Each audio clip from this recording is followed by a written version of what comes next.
सिद्धिविनायक मंदिरावरील आंदोलनावरून all India Panther सेनेची ठाकरे बंधूंवर खरमरी टीका. ठाकरे बंधूंच्या सिद्धिविनायक मंदिरावरील आंदोलनाच्या भूमिकेवर ऑल इंडिया पॅन्थर सेनाचे राष्ट्रीय अध्यक्ष दीपक केदार यांनी जोरदार निशाणा साधला आहे. पक्ष अडचणीत आल्यावर न्यायासाठी कोर्टात बाबासाहेबांचे संविधान आणि कायदाच कामी येतो, मग न्याय मागण्यासाठी मंदिरावर आंदोलन कशासाठी, असा थेट सवाल केदार यांनी उपस्थित केला आहे.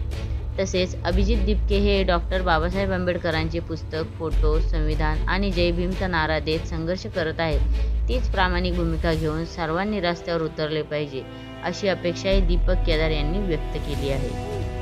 आम्ही दोघं भाऊ मोर्चा घेऊन निघालेत शिवाजी पार्क ते सिद्धिविनायक मंदिर.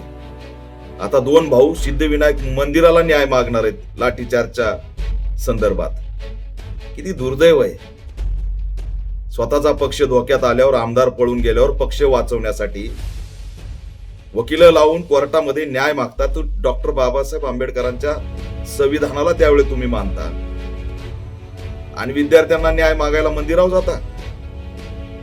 ही व्यवस्था मनुवादी आहे, ही व्यवस्था शिक्षण विरोधी आहे आणि म्हणून ती विद्यार्थ्यावरती लाठीचार्ज करते. आणि तुम्हीही जर सिद्धिविनायक मंदिराकडे न्याय मागायला जात असाल तर हे शिक्षण विरोधी धोरणाचंच आणि त्या व्यवस्थेचं समर्थन, एवढं लक्षात ठेवा. प्रबोधनकार ठाकरेंचा वारसा चालवतो म्हणून, तर हाच जर वारसा चालवण्याचा आपला मार्ग असेल तर याच्यापेक्षा दुर्दैव असू शकत नाही.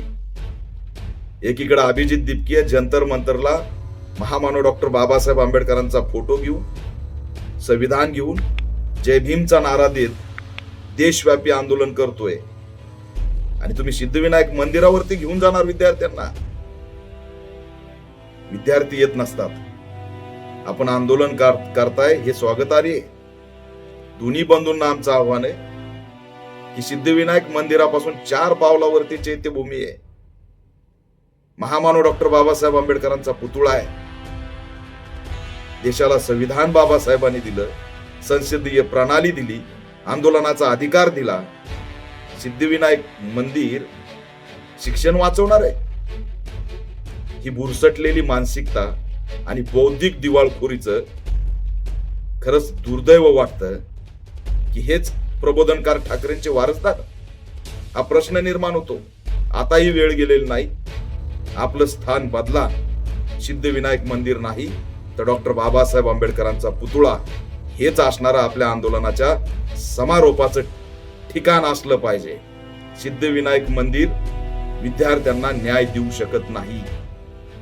जी धर्मसत्ता शिक्षणालाच मानत नाही, जी मनुवादाला मानते, आणि तुम्ही जर त्याच धोरणावरती पावलं टाकत असाल तर ते विद्यार्थ्याच्या हिताचं नाही.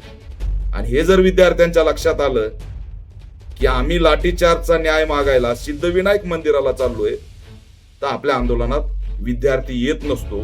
तो डॉक्टर बाबासाहेब आंबेडकरांकडेच जय भीमचा नारा देत आणि हातात संविधान घेऊन जात असतो.